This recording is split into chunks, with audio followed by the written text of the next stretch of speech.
But I said that the cost of leaving New York is prohibitive. And we have to understand it's not the brokers who pay this tax, it's the investors. So if I buy stock, I pay the tax. My broker doesn't pay the tax.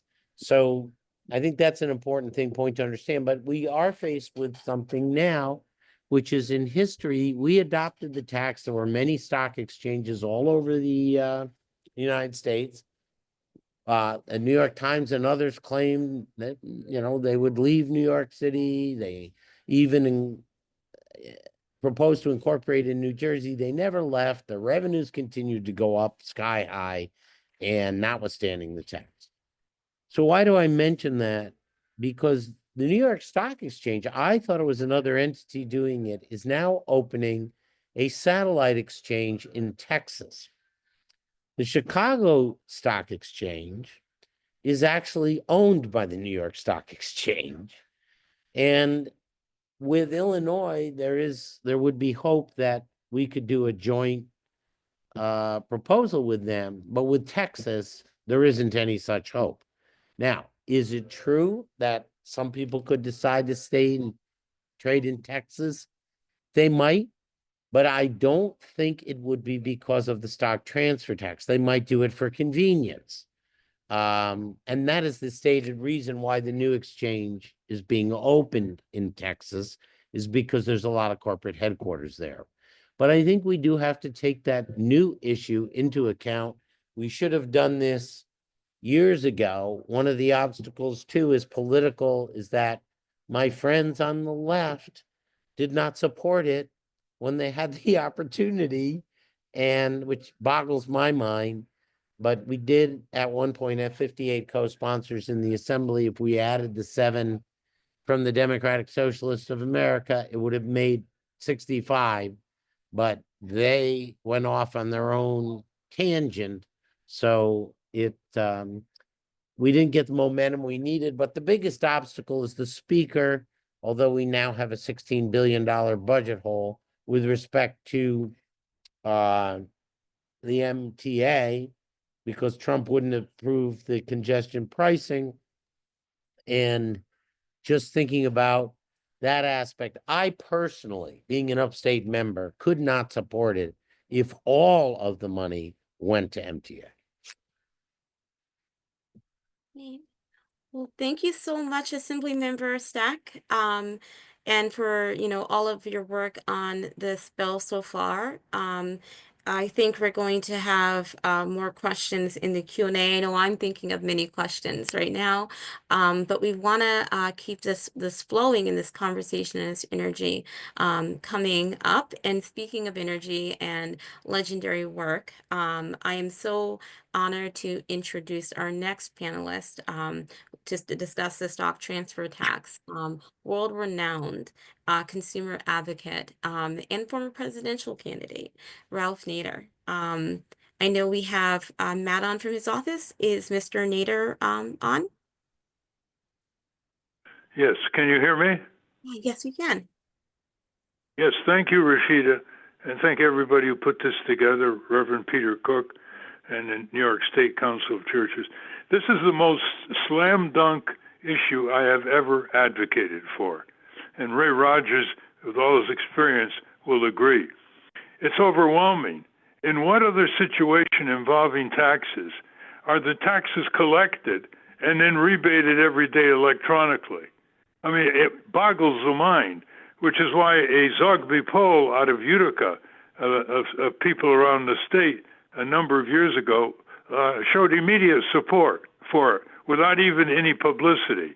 It would probably come in at 90%. So that's the attitude we've got to convey here.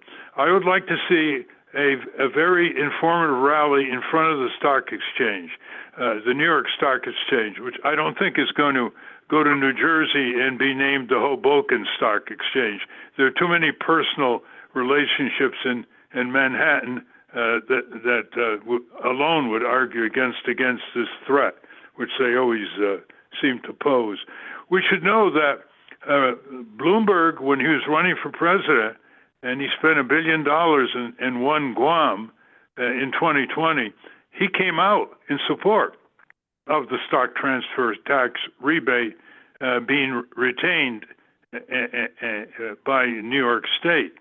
And in a sentence, in an op-ed by Robert Rubin, the vice president formerly of Citigroup, et cetera, he supported it.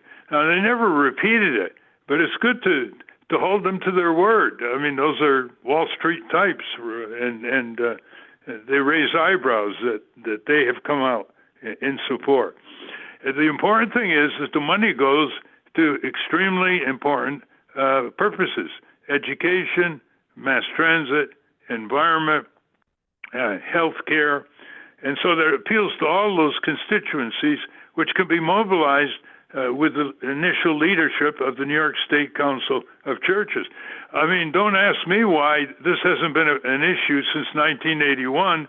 It's almost like everybody was asleep at the switch until about 5 or 6 years ago, when we started going for it. New York PIRG had a press conference, and there was a coalition of groups. But one of the problems is the head of the State Labor Federation in New York has got a misunderstanding about the consequences of this stock transfer tax on pensions, and he's listening too much to the controller, in my judgment. And unfortunately, the labor leaders I've spoken to point to him as the stopper of the New York labor force coming behind this full force. So now we have a growing deficit, as Phil Steck pointed out, and it's a ripe time. The important thing here is that other countries have it, and this one is so tiny it's ridiculous. I think it's 1/10 of 1%. Now, people in New York City, they go to buy something, they pay a state sales tax and a New York City sales tax, which is probably about 8%. So the Wall Street brokers and the rich investors who invest a lot and who will bear the burden of this tiny tax are getting away with a 1/10 of 1% sales tax. It's good to call it a sales tax rather than a stock transaction tax, which is more formal name.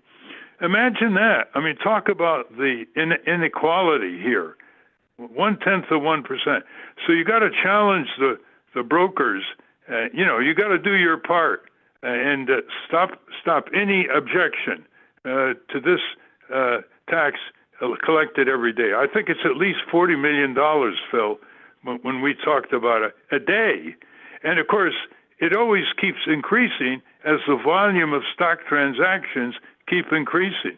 And mind you, this is not this is not a transaction tax on bonds or derivatives. If it was a tax on derivatives, there'd be tens of billions of dollars coming in because of the enormous churning of these derivative sales. So it's just on stocks. The other thing is, when you have 1,700 denominations, 1,700 congregations, that is a tremendous force around the state, and that Reverend Peter Cook referred to. 9 denominations. I hope one of them is the Unitarian churches. I find the Unitarian churches immediately galvanize themselves, and they very, very much welcome speakers on Sunday on substantive issues.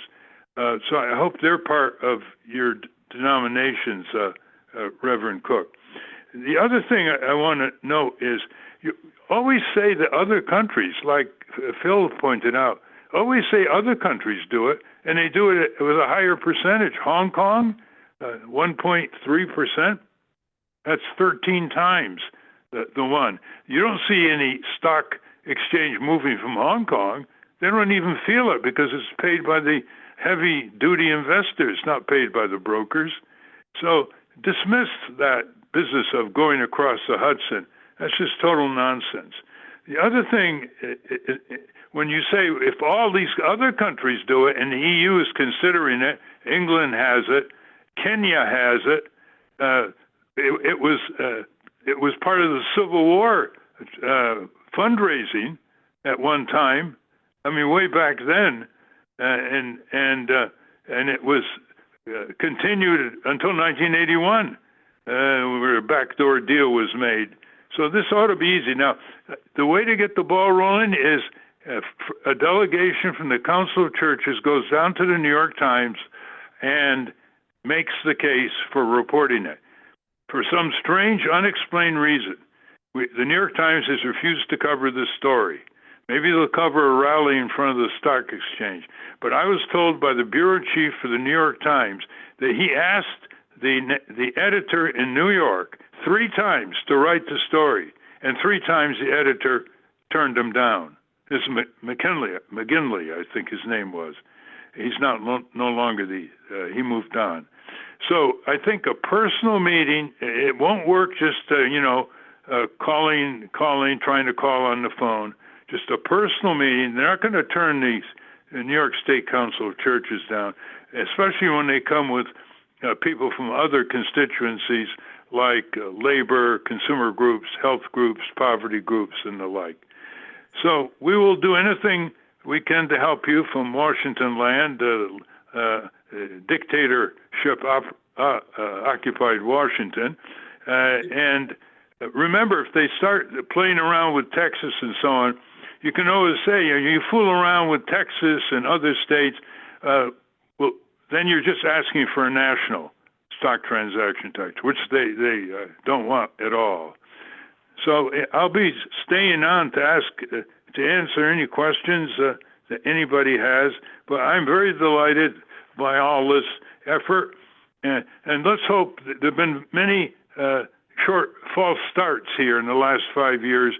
Let's hope this one is real, because we're seeing an act of faith translated into help for a lot of needy people in New York. And one thing this is not a tax that's going to suddenly fall apart. Wall Street will keep churning and increasing the volume enormously to sustain this tax at a higher and higher volume. And Ray Rogers, who's a corporate campaign leader extraordinary, will show how he's going to reach out to various people around the state, various groups, and how we can try to raise funds, maybe by crowdfunding or others. I've already gotten the postal workers near an agreement to contribute, and I've contributed $30,000, and these guys have treasuries that tower over. I've contributed $30,000, and I have a match of $10,000 out of that 30 that needs to be matched right away. So all the various websites and posters and helpful people that are working with Ray and not asking for much money, but they have to get some, can accelerate this very rapidly. The legislation by Senator Sanders and Assemblyman Phil Steck, it's ready to go. You have near a majority of the Assembly and the State Senate without any publicity, ready to go. All you got to do is convince the Speaker and the President of the Senate to give the go-ahead for hearings. And once you get hearings in Albany, you're going to get press from Buffalo to Albany to Long Island to New York City.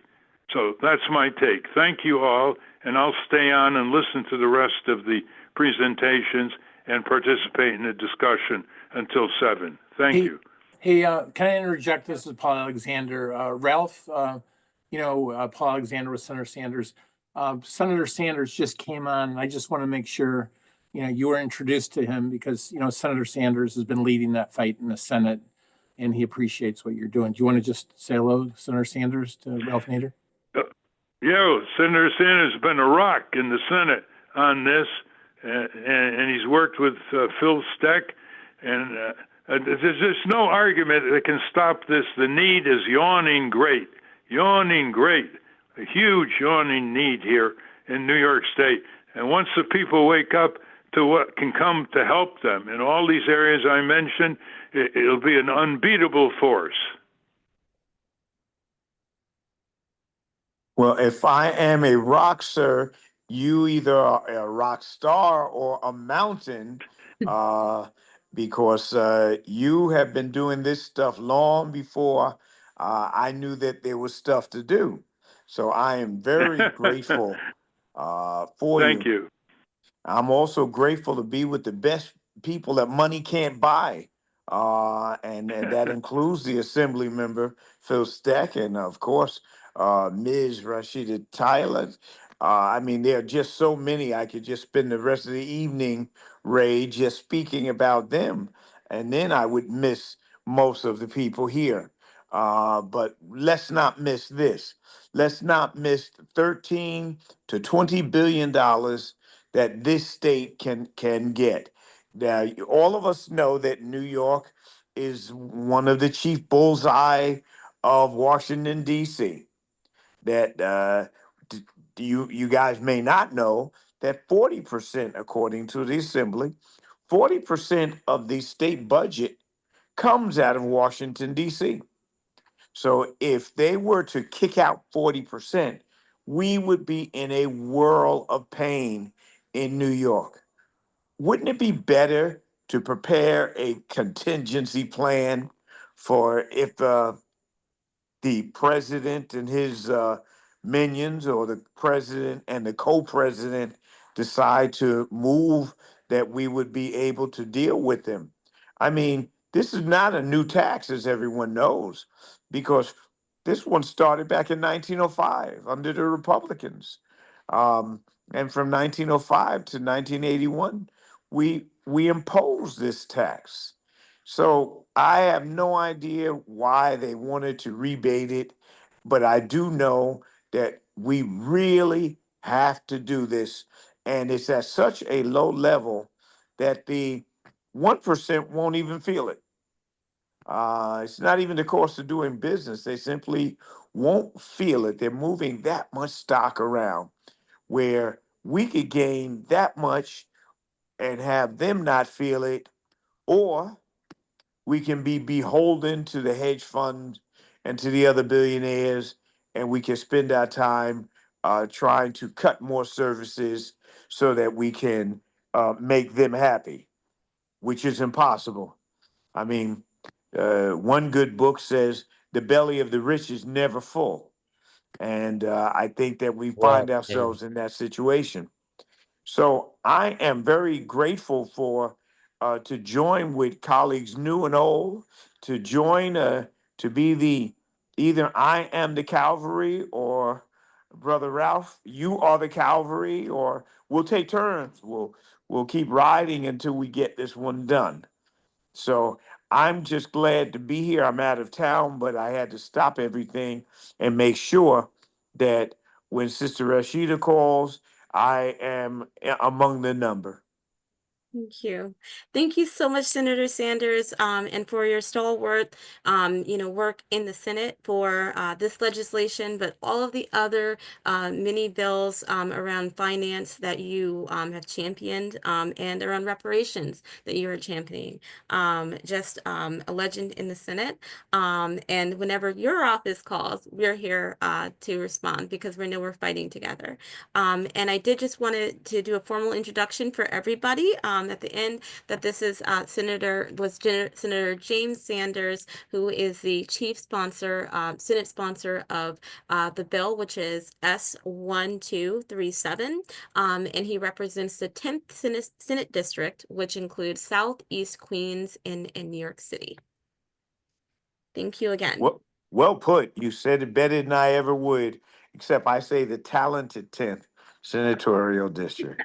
ah, Awesome. So we're going to transition now to another person who I think I've had the pleasure of meeting this year, but I have known his work for all of my life. And that is the extraordinary labor organizer, Ray Rogers. You may also know his work if you've seen the movie Norma Ray. He is the organizer, the real life organizer that is portrayed in Norma Ray, who helped her organize her factory to unionize. And he's just done incredible work over the decades. Tonight's call is really filled with legends, and when legends are talking, we as the community should listen and to support them. So I want to turn this over right now to Ray Rogers to really just to tell us again what we can do, how we can connect and support the work around the stock transfer tax, and then also just to really go over how the stock transfer tax is going to impact us in New York, what good it can do. Oh, you just have to unmute. See if I can.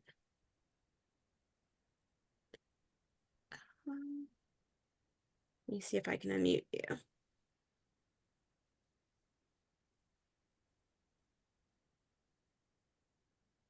No, just one moment.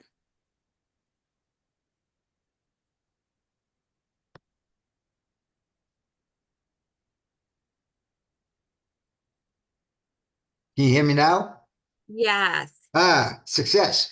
We're not great technical experts here. Anyway, let me start out by again thanking also the New York State Council of Churches, Rashida, you, Reverend Cook, and Paul Alexander for pulling us all together on this Zoom. And I also want to thank Ralph Nader. He brought this issue to my attention. He's been a great supporter. And again, I applaud him and all of you. We all agree the dire situation faced by millions of New Yorkers that makes passage of the Sanders-Steck bill is of the utmost importance. We need to pass these now. Billions of dollars are being lost to the state every single year that we wait.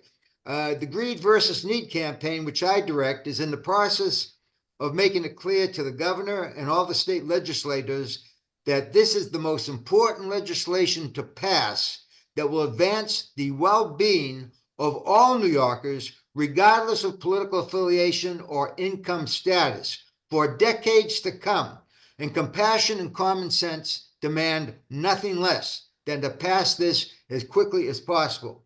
Now, we are also making it clear to Governor Huckle, and this will become more evident as we go along with our campaign, to Governor Huckle, Assembly Speaker Heastie, and Senate Majority Leader Stuart Cousins, and legislators throughout the state, that there is no sitting on the fence. They either support addressing the critical needs of all New Yorkers and vote for need, or they stand for greed by supporting the stock speculators on Wall Street. Now, what can the New York State Council of Churches, their 9 denominations, and I understand 7,500 congregations do? Well, there's a lot they can do, but let's give a few starters. Number one, urge all the pastors of all these congregations to take this issue to their congregations. Speak about it on the pulpit. I did a lot of work in the South, and you ought to see these, and I know it happens around the country, but these ministers that get up there and tell the congregation, look, this is so critical importance. This is about what we're all about. It's about compassion. It's about empathy for the millions of people who live in this state. Okay, and the impact that this can have even nationwide. So that's what's so critical to passing this bill and passing it now. And we're going to make it clear to them, to the head of the two legislatures, and to the governor, that they either support addressing the critical needs of all New Yorkers and vote for need, or they stand for greed, supporting the stock speculators in Wall Street. And we will hold the governor and the legislators accountable. We are not going to sit back and with powder puffs. Now, if I'm going over my time, let me know, because I'm trying to move this quick and I'll get it done. So again, let's get all these ministers on, get involved. One, send congregations to your local legislatures and tell them the need for this, educate them. Two, get your congregations involved in sending in thousands of pieces of correspondence, not only to the head of the legislatures and the governor, but also to their own individual assembly members and state senators. This is critical to generate thousands of communications into their offices, making it clear where they stand, request a reply from them. You want them to reply, the governor, the head of the legislatures, and your own local legislature. What is it that you're going to do? Do you stand for greed or do you stand for need? All right. And the campaign will provide the kind of leaflets or messages to send out in mass. And I'm also, by the way, I have a huge database. I've been reaching out to literally tens of thousands of labor unions, faith-based organizations, activist groups, you name it, throughout New York State. And there's a lot of support out there. So look, there's a lot to be said here. I'll just leave it at that. We're ready to serve you and win this thing. And again, Senator Sanders and Assemblymember Steck, you to me are legislative heroes. You put this out there, you stood behind it, and by God, we want to get it passed. So thank you. Thank you, sir. Yeah. Thank you. Wonderful. So thank you so much, Ray. We now are going to move into kind of like a Q&A. I think there's some people who have questions in the chat. I did want to take a moment and do just a little plug here because I think this energy that we're having, which I do feel tonight, we can actually convey into tangible actions. So on March 4th, Tuesday, March 4th, we're going to be having an advocacy day, the New York State Council of Churches, and we're going to be calling on faith leaders from across New York State to come to Albany and to walk the halls, to knock on doors, to meet with their representatives, and to ask and demand that they support legislation such as that can actually create revenue for the social programs that our state needs, and constantly says it cannot finance because it does not have enough money. It does not have not have enough money. It is not willing to do what is necessary to get the money that for the programs. And so this is one of those bills that can help finance a lot of these social programs. So with that said, I did want to go to some of the questions that we have. I saw Peter, you unmuted yourself first, so I want to let you ask a question, and then I'm going to go to the questions that we have in the chat. Oh, did you have a question, Peter? Sorry. Not right away. I'd like to kind of see what other people's questions are. But I will have a question, I'm sure, fairly soon. So thank you.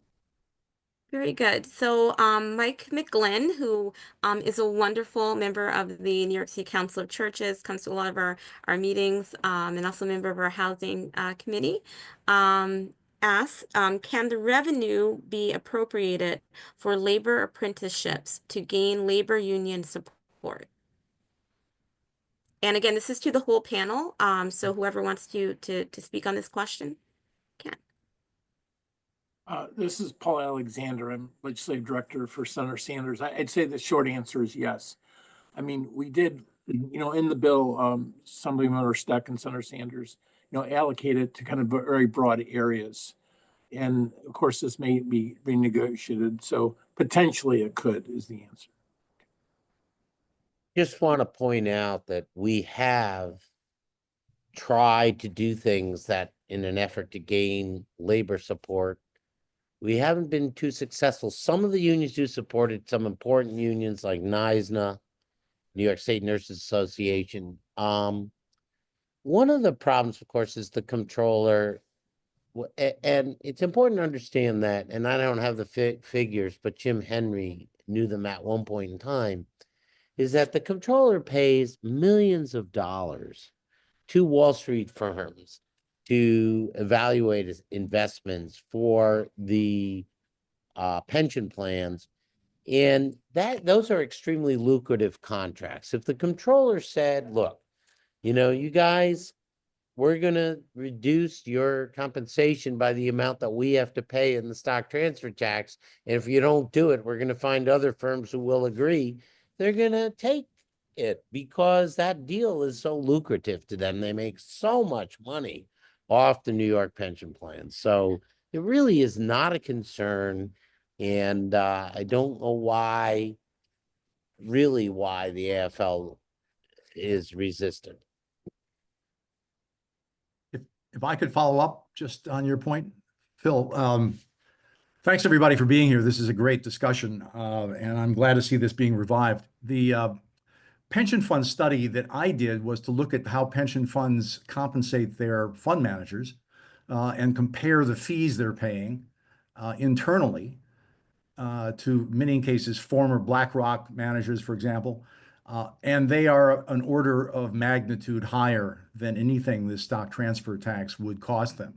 So we can show pension fund by pension fund that this argument that they bought into is ludicrous. It almost goes to the question of, is there a payola going on here in terms of keeping the system from having this very, very modest tax? The volumes globally, and I've been doing some work with David Hillman at the who started the Robin Hood tax effort in Europe. Stamp Out Poverty is a coalition of unions in Europe and other countries. And the global volume of stock trades right now has exploded to more than $173 trillion a year.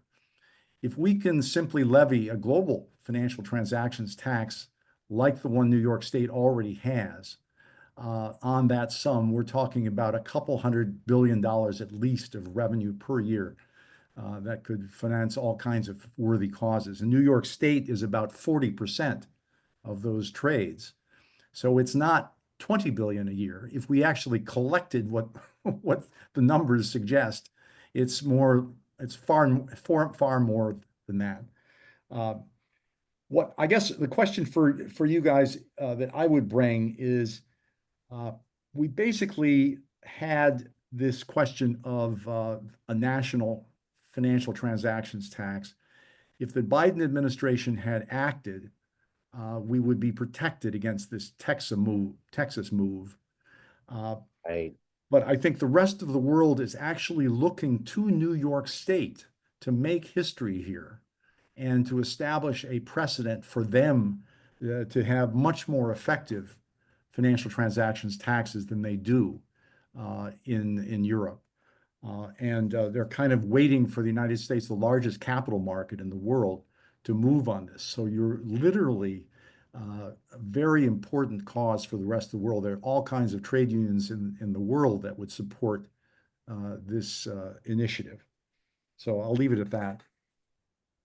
Thanks, James. And are you with an organization or? I teach at Yale, and I was part of this effort the last time around when we were. Yeah, we did a panel discussion. We did panel discussions. I helped to get the Zogby poll organized. I suggest strongly that we try to do another poll on this issue. Zogby was very reasonable about his charges for that poll, and it was outstanding. It showed tremendous support across party lines for this very simple measure. In fact, I would suggest that following up on Ralph's point, we should be reaching out to our so-called conservative colleagues, some of who, like Bloomberg and so forth, who really understand that this is, this tax was originally introduced by a Republican governor who was just wanted to pay the bills. I mean, he was not concerned about all of the side effects. And it was opposed by the New York Times in 1905. So it's hard to argue that this is strictly a Democratic measure. Thank you so much. So I'm going to go to the next question. I see Joe, and I'm going to Maniscalco. I'm going to probably mispronounce this. But was your question answered by Assemblymember Steck around the resistance of the AFL-CIO? Yeah, I'm just wondering if you could talk a little bit more about that and how do you answer the fears that they have concerning the pensions? Well, their fears regarding the pensions have no basis in fact. What happens in this tax is the tax occurs when you buy the stock. It doesn't occur when you sell. So in a 401k plan, for example, if you're a retiree, you're selling. You're using your income from those sales to fund yourself. But as I pointed out, in the state-run pension plans, not the private 401k, They hire Wall Street firms to do this work for them for millions of dollars a year. Jim, I can't remember how much it was, but Jim once had that number. It might be $400 million goes to Wall Street from the New York comptroller. And all he has to do is figure out, okay, here's what the stock transfer tax is going to cost, and say you guys are going to eat it, because they want access to all that money. They don't want to give that up. And if you're the controller and you have any courage, you just say, look, if you don't agree to this, we'll find other people who will. And they will, because they want to make money. They make a lot of money off the public pensioners. I'd like to add one, oh, Go ahead. oh, okay, I'd like to add one thing. I guarantee you that the New York State AFL-CIO, can you hear me okay, Rashida? Okay, I guarantee you, and they have a pretty good sized staff at the New York State AFL-CIO. Everybody from the head of the New York State AFL-CIO and all their staff members receive my newsletters that spell out the issues, what we're all talking about here. I know they all open up, they're reading it, so they can't claim any ignorance, okay? But I've been told time and time again that that's where this blockage coming, and we're going to break through it because they're going to be held accountable. I'm working on the labor unions, and believe me, we're not going to sit back and allow them to get a free ride, all right? And they're going to make them do the right thing. Awesome. So I see we have 2 more questions in the chat, and I see Dr. Jackie has her hand raised. So I just want to go to this other question in the chat because it's also on unions. And that is, does this bill impact the electronic trades? If so, how do you pinpoint the location of the trade? So you don't have to pinpoint the location of the trade. There was a famous Supreme Court case regarding internet transactions and who can tax them. And as long as the trade touches the state of New York can tax it. So as long as they're doing this through a New York Stock Exchange platform, or they are using brokers that are in New York, or as long as something touches New York, it can be taxed here. It doesn't matter where the actual computer is located that might, process these transactions. You can move the computers all you want. It makes no difference. And people talk about, oh, well, all the trades are up on the cloud. All the cloud is a series of computers in computer farms. That's all it is. And if these trades are being processed in any way through the stock exchange, they can be taxed in New York. So I'm going to go to next to Paola Garcia, her question, and then to Dr. Jackie, and then to Peter. Are you still on, Paola? Do you want me to read your question? Okay, so oh, are Hi, you here? everyone. Sorry, I was just getting a video and audio. There you go. Okay. So basically, we know that there is a percentage dedicated to support NYSED, and we just wanted to bring to the attention that we wanted to know if NYSED would earmark a current bill that is actually in process now. It has an associated appropriation request, and we wanted to know if that can be a consideration to support this bill. We have an Assembly and Senate number. And for climate education specifically, if within the education umbrella, if that was a focus and priority. So actually, the bill it raises $16 to $18 billion a year, and it gives $2 billion of that every year to climate, not resilience, but to climate change efforts in terms of clean energy, right? So the bill already provides for something in climate, I think pretty substantially, more than anything else we have. There are a lot of things we'd like to do in the bill, but it can't do everything. And that was what we chose when we, made a commitment to climate funding. So there wouldn't be any consideration to ask NYSED to earmark this for climate education specifically, because education seems like a priority. And we feel that with all the extreme weather events, that learning about adaptation and mitigation would be climate valuable, solutions. and climate solutions would be advantageous and quite necessary. Well, I would turn this part over to Senator Sanders, because when we worked on what would be at where the allocations would go, Senator Sanders was the one pushing for giving money to state ed, so that is that would be his bailiwick, I would say. It is possible that these things can be done. God willing, we pass these. There may be differences in how the Senate looks at something and the Assembly looks at something, and that brings up the issue of reconciliation. So is it possible? It is possible, but first let's get it, then let's argue what to do with it. Okay, let's work together to see what to do with it. Also, I want to bring the attention that there are other revenue generating bills out there as well. There's another piece of legislation that wants to raise the tax on the top earners, those earning over $5 million by, I believe it's 0.5%, and then raise the corporate tax by 1.75%. And so that's a separate bill. So if the electeds are serious about raising funds and revenue, there will be other sources and other resources as well for such great work, because we want to do a lot. And again, there's other ways of raising revenue out there as well, that for people who are not paying their fair share. So I want to go to Dr. Jackie and then to Reverend Cook for your questions.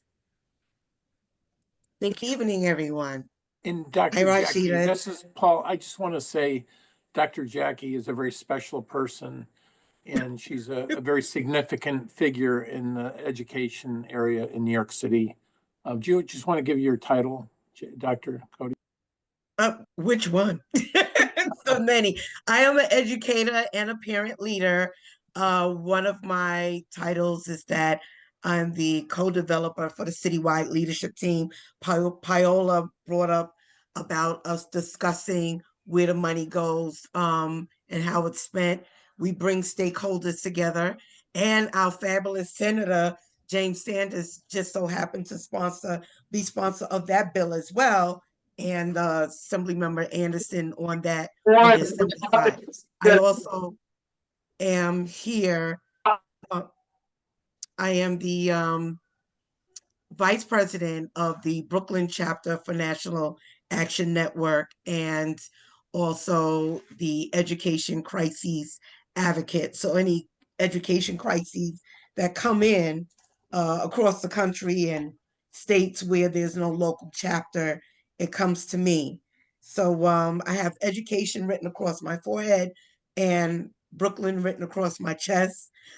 Thank you, Paul, but I like to do my work in the background. And there's other titles, but I'll stop there. I want to ask, I want to preface this by saying a mentor in my head is the late Dr. Albert Einstein, where he says, if you cannot not explain something where a 6-year-old can understand it, then you don't know it well enough yourself. So in order for us, the rest of us folk, to be able to explain this to our own peers, constituents, and allies, and et cetera, we need it broken down into bite-sized pieces. And so I have a question and a request, or slash request, that perhaps a website or something can be constructed where folk can go to. I had the privilege of meeting and speaking with Ray Rogers on this past week, and he eloquently said, when he gave me the spiel, the first thing he said, this would build wealth for New Yorkers. And then he went on for another, 3-4 minutes explaining what everything is, but he already had me at that. So he already had me built well for New Yorkers. That was all he needed to say. So long story short, my question/suggestion, is there a way or opportunity where there's regular folk, voters can go to and find out what is stock tax, first of all, and how it would benefit our communities, and just put it in plain language so we can send it around and we can have everyone call our legislators to ask them to push this through and pass it. Thank you. Can I respond 1 second? Dr. Cody, there is a website, greedvsneed.org, greedvsneed.org. Also, there's a commentary that was just sent out to thousands of people throughout New York, talking about the very things that you're talking about. The thing with the website is it can be expensive. I've had people really volunteering their time. We need to get more resources in terms of being able to have the website be the best it could be, but there's a lot up there, greedvsneed.org. Thank you so much. And when you said V is in Victor, S is in Sam, need.org, right? Yeah, so that's greed and then VS standing for versus need.org. We Thank you so also much. have information, and the panel discussion is on my assembly website. Yep, Bill, I put that link in the chat as well. I just Great. want to interject one thing, and I'm sorry, but someone had a question that seems to be going by the board, and it was from Senator Sanders, actually. And he wanted to ask Jim Henry to talk more about Texas, if Jim is still here. Yeah, I I am saw that too, Assembly Member. I was going to bring it up, and I was like, I stay in enough trouble. So thank you, Right. Assembly. Just going through the chat. So, Senator Sanders?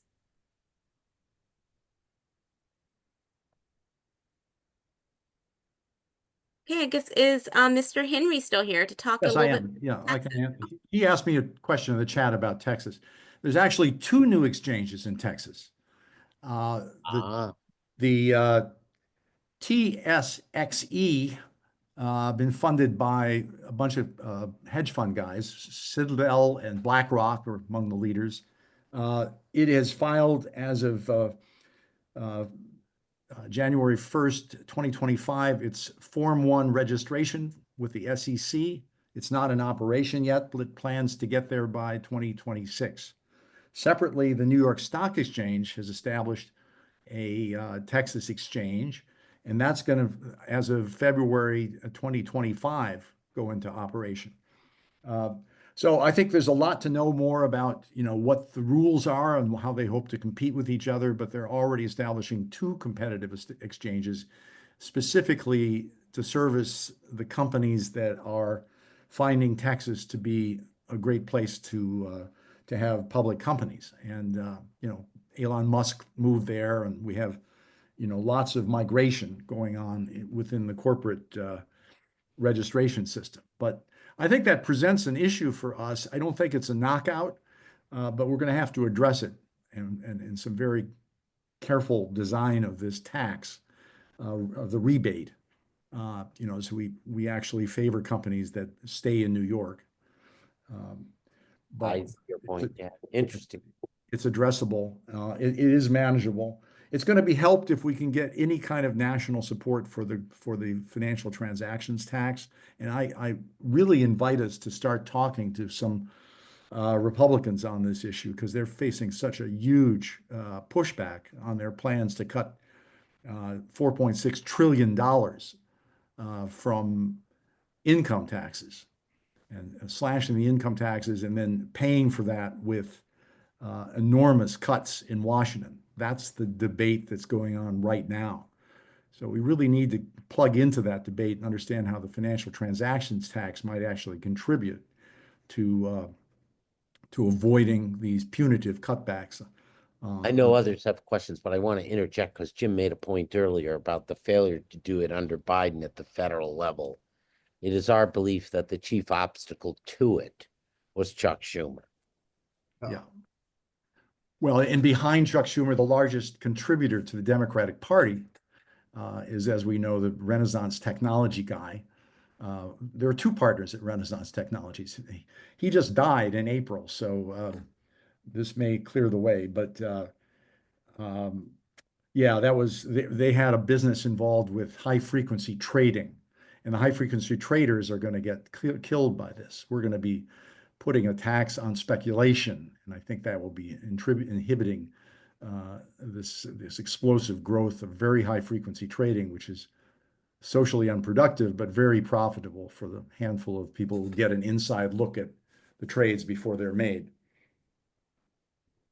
Well, thank you so much. I think the stock transfer tax bill is one that has great potential. I do want to lift up something that Dr. Jackie said, because just in organizing the more concise, what is it? The analogy is a KISS, keep it simple, because would help so many people.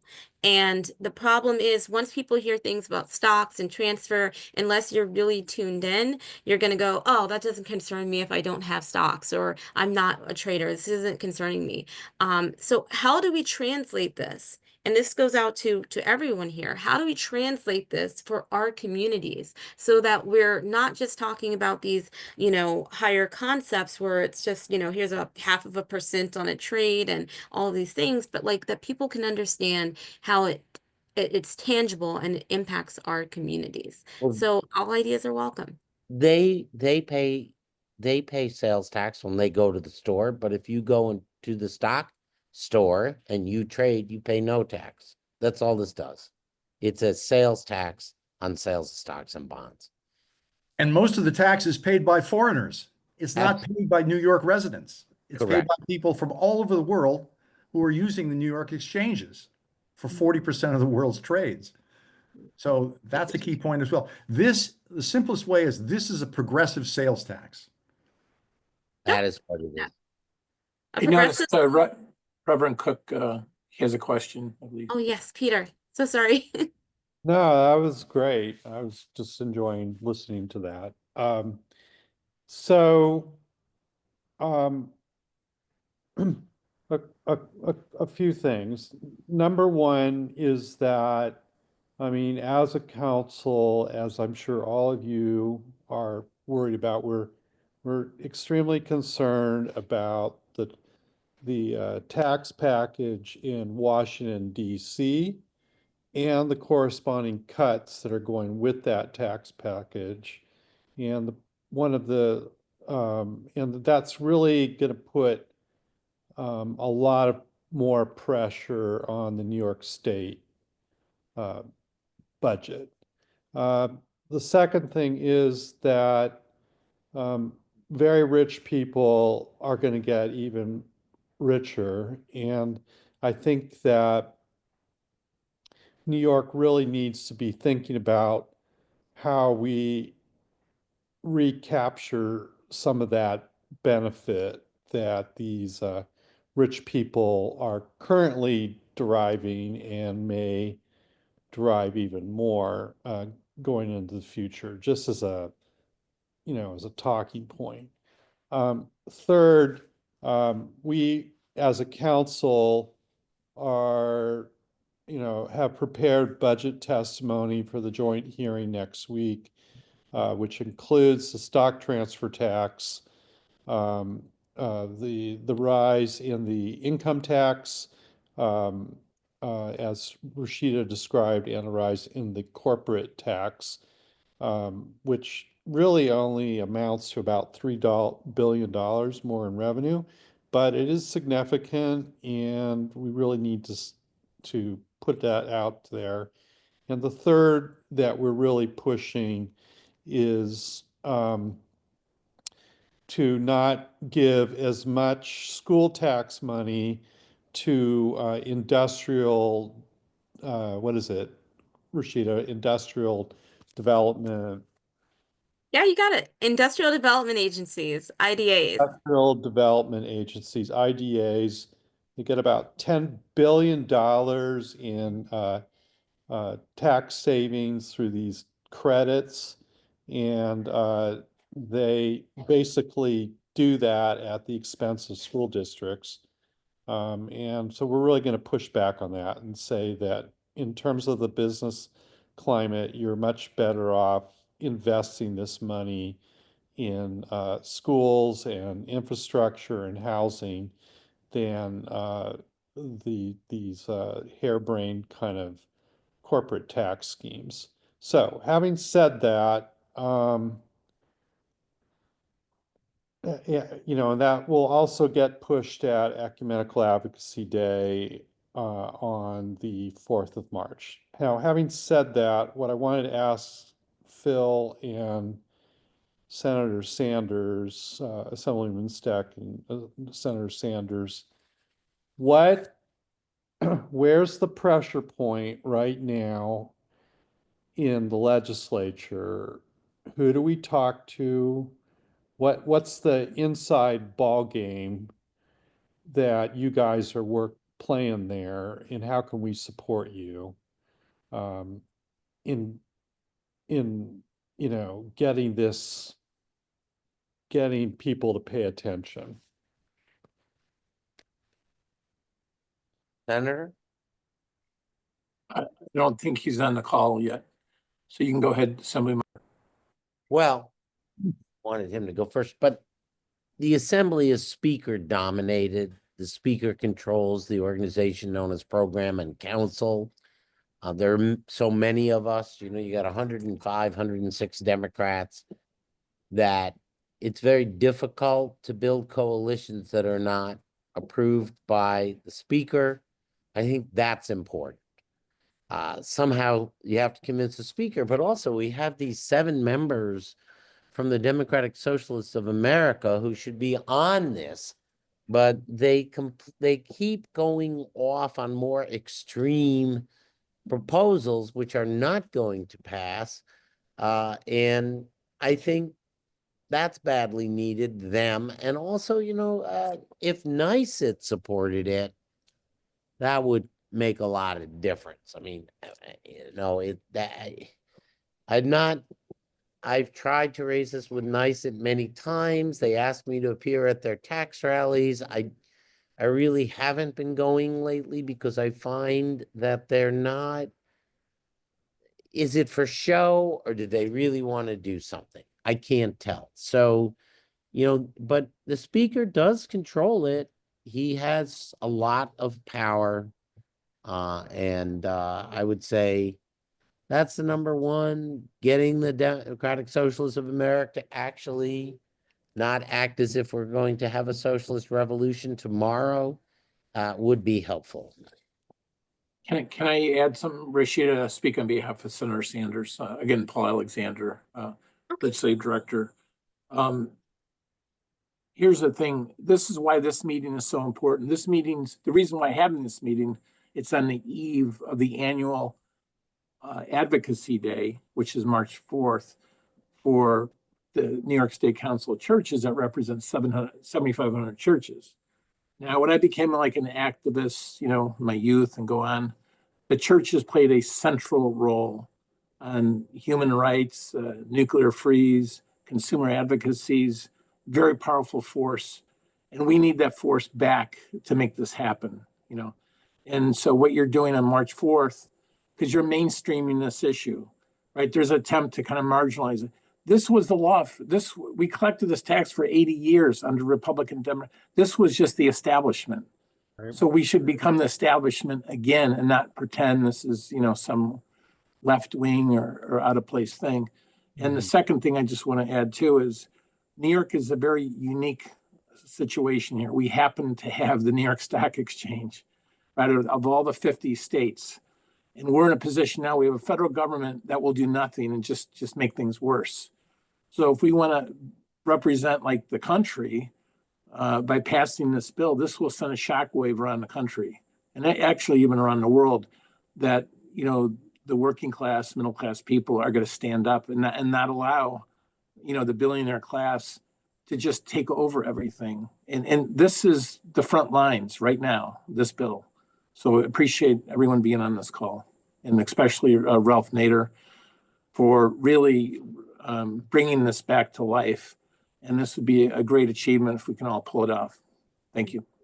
So I wanted to ask, because I know Mr. Nader was only going to be on till 7, and I see he's still hanging on. So I would like to hear if he had any thoughts or reflections that he could share with the group. I do. Okay. Thank you very much. We've been 5 or 6 years where there's a lot of verbal support by various groups, like Samuelson, Mr. Samuelson, who heads the Transportation Union. I was talking with him, and he said, "You're speaking to the choir, Ralph." I said, "But the choir's not singing back." And so what we have to do in this huge wave of verbal support that we can get around the state is to break it down into concrete events. A rally before the stock exchange, a meeting to the New York Times and other newspapers around the country. They do respond when you just sit down with the editors and reporters. They don't get that many visitors anymore in an internet age. Mobilize the campuses. They're very good. They're going to be very active this spring on other things that we know about.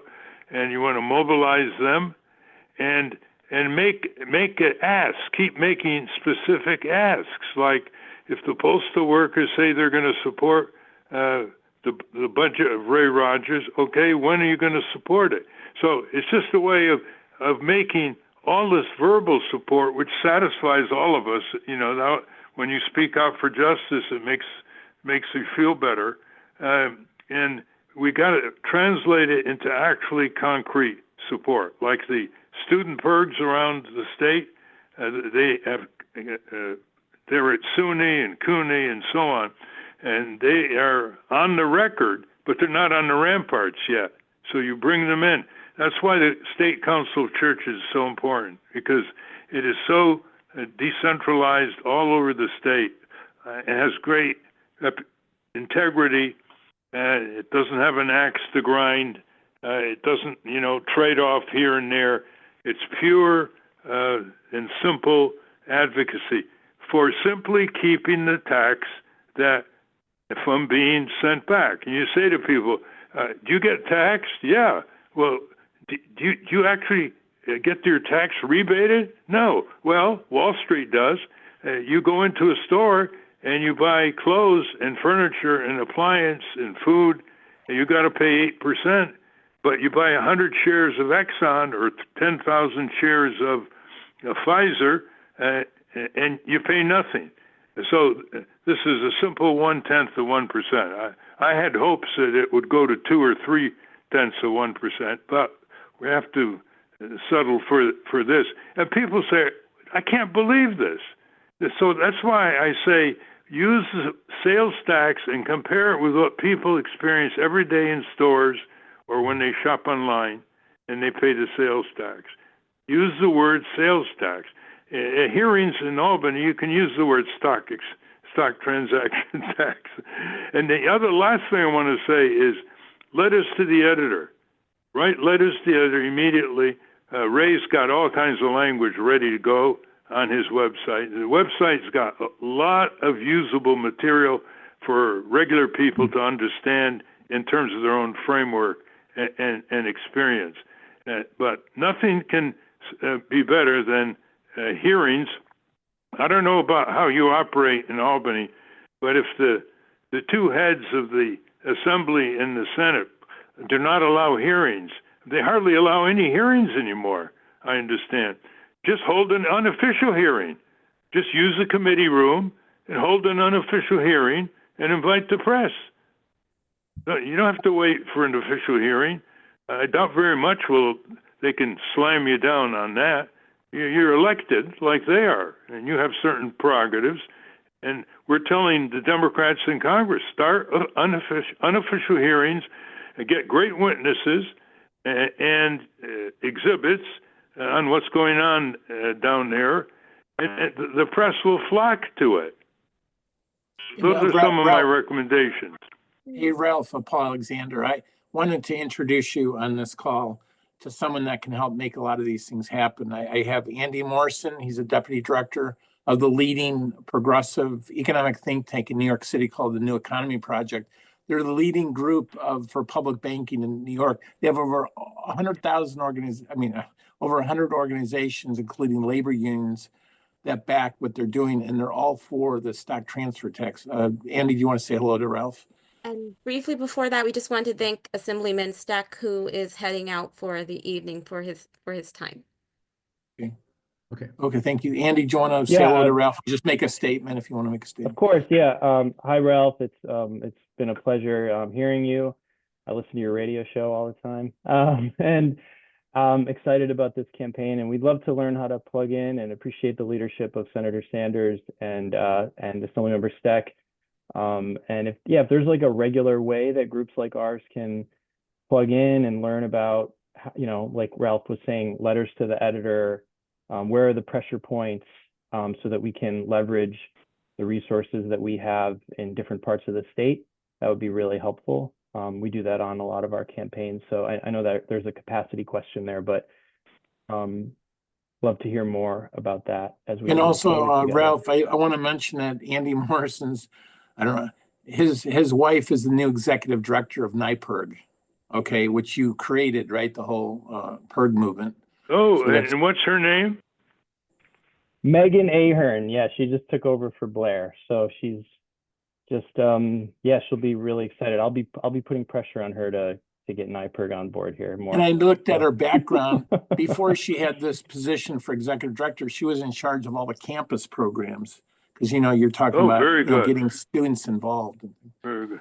And what's your name? I didn't catch your name. It's Andy Morrison, and I'm at an organization called New Economy Project. And you're doing public banking, right?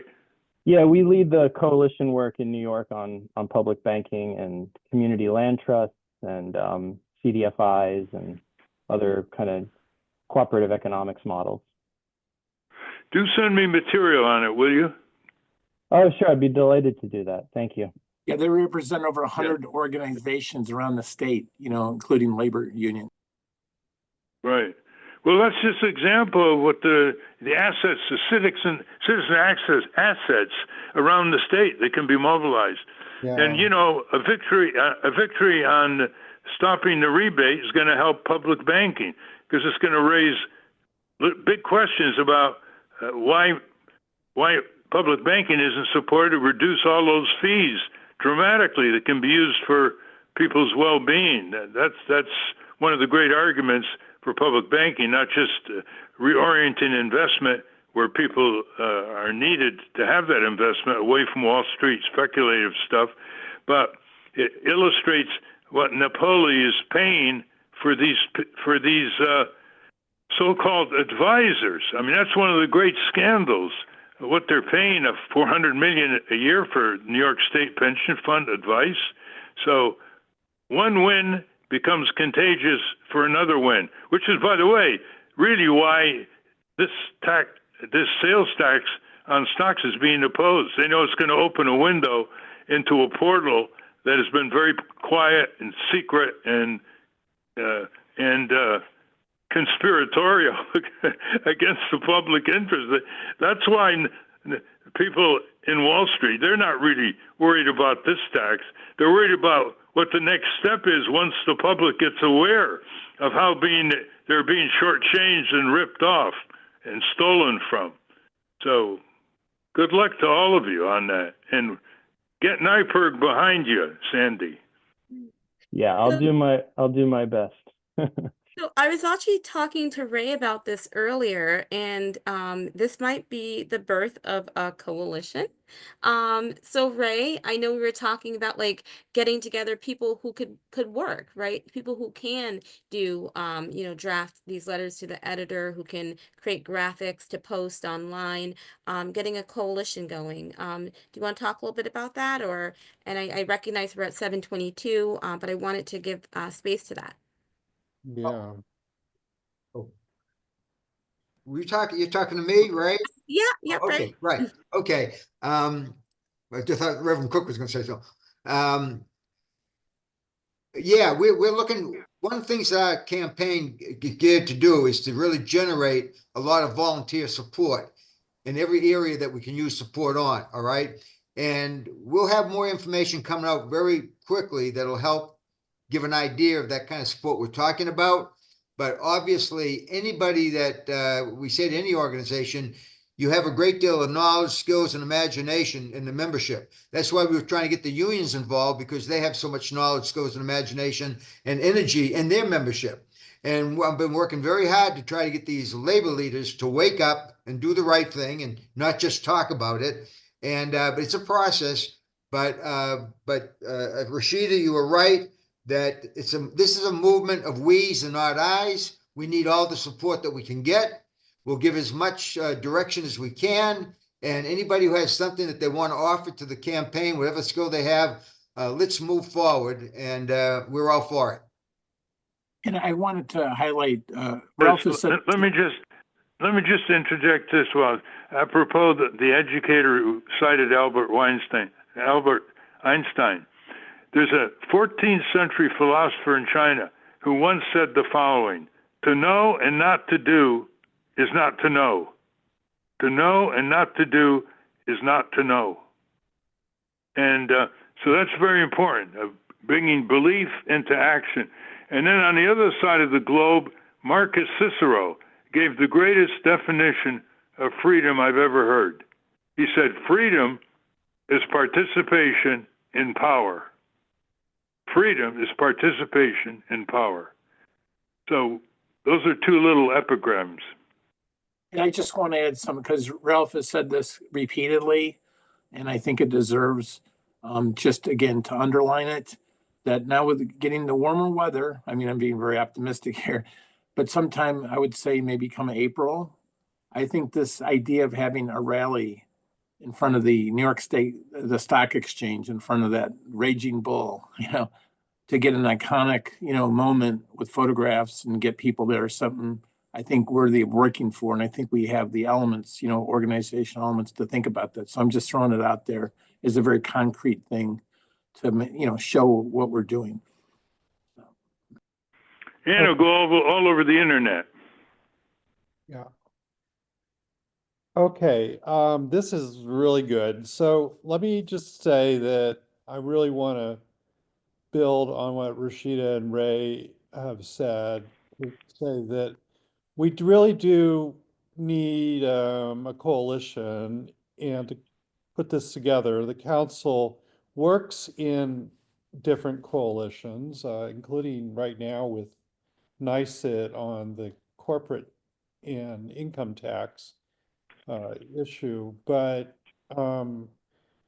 New Economy, NYPIRG, Ray, we would love to collaborate, and we are always telling our church folk to please collaborate with folks. So we are completely down for that, and would love to see where that goes. I I think in short order, because the budget is due on April 1, that whatever actions we can take, we need to do our best right now, and then we can talk about what happens after April 1st. So the clock is ticking, in terms of the legislative calendar, and just want to kind of sharpen our mind about that. So Peter, I just wanted to say that we connected with Andy earlier today, thanks to Paul, and Andy's going to be up in Albany for a hearing on taxation, or banking, sorry. And so he may have some members who can actually come and be with us at our press conference, in the Oh yeah, we were talking about because we happen to be doing a public banking action day that day anyway, so it's sort of like perfect harmony here. Well, and there won't be a ton of us up, but there'll be enough where we can probably have Yeah. some folks come out to the rally. So So I'm going to make a proposal here, because we do have the working elements of a coalition. I mean, this is kind of in the formation over a number of years, but because I'm making a list of all the organizations supported, but we want an executive committee that will meet every so often. So I'm offering, if the New York State Council of Churches and New Economy Project would be interested in being like on our executive committee, if we have like, 10 groups that can show some leadership. So I'm just throwing that out there. Yeah, You I can think get- so. Great. Yeah. And let me just say, thank you, Paul. Yes, yes, and yes. One of the other things that we've run into as we have pushed on this is, Phil alluded to this, but the Democratic Socialists and a number of other progressives, they they kind of stay in their own lane. They don't like to collaborate very well. We've tried to collaborate with them. They tend to be very poor at that. So one of the learnings we've had from that coalition is that if we put our coalition together around this, that we do this in a nice, open, transparent, collaborative way. And um, and I just saying. Go ahead, Dr. Jackie. Yeah, someone mentioned earlier or alluded to that Senator Schumer was one of the reasons why this didn't go anywhere. Yes. Can someone elaborate on what was his reasons? And I can follow up behind the scenes to see if we can get that to change. Paul, I'll throw that one to you. Do you know any more reasons why the Senator Schumer did not support the bill? Well, Senator Schumer, are you talking about on national, are you talking about the stock transfer tax bill? Yes, but I think he was saying, or I think it was Assemblymember Steck was saying that one of the reasons the bill in the state did not pass was that Senator Schumer at the federal level had some type of influence or reticence about the bill. I'm not sure. I mean, there's a federal bill by Senator Bernie Sanders, right, to tax the stock on a federal level that actually was the law until 1966. I'm not quite sure, but the shorthand, my experience in working in Congress and working in the state Senate, that the people at the very top, like Senator Schumer is at the very top, okay? Carl Hastie, Stuart Cousins, right, the Senate Majority Leader, and the governor. Those are the last people you're going to convince. They're there because they have some connection. When I say the establishment, I mean Wall Street. I mean, they're Democrats, so I think we can convince them, but they're the last people we're going to convince. And I think Schumer is that same category. I don't know, Ralph, I take it you agree with what I'm saying. Ralph Nader, are you on the phone? Was it the assembly member that mentioned that, Rashida? Because maybe I'll follow up with him. I understand what Paul is saying. Yeah, I believe it was Assemblymember Steck. Right. And I believe Ralph unmuted and then he just remuted himself. Okay. Pardon me, Mr. Nader. I don't know if Ralph, you want to respond to that, why Senator Schumer didn't support that bill? That's okay. It's okay. So it is 7:30, 7:31. I think that this has been a wonderful discussion, and I think even, dare I say, the first meeting of a coalition that's forming. So the next question is when to do this again. And we'll, I guess, go back and gather partners and then see if we can put out a meeting schedule. You have some upcoming meetings and gather people together to do all these things to help organize the protest in front of the stock exchange, maybe one one up in Albany as well, you know, specifically on this bill.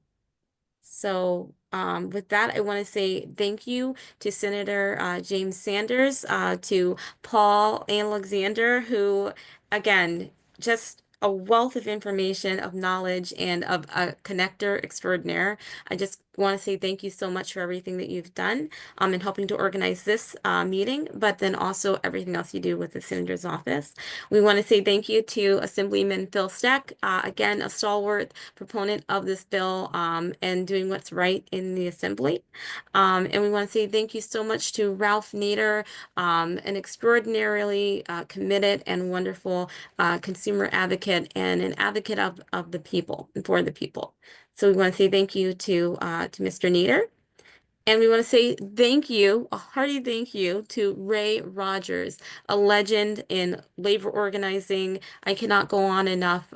Since we met about a month ago, it's been just incredible getting to know you and the energy and commitment that you have.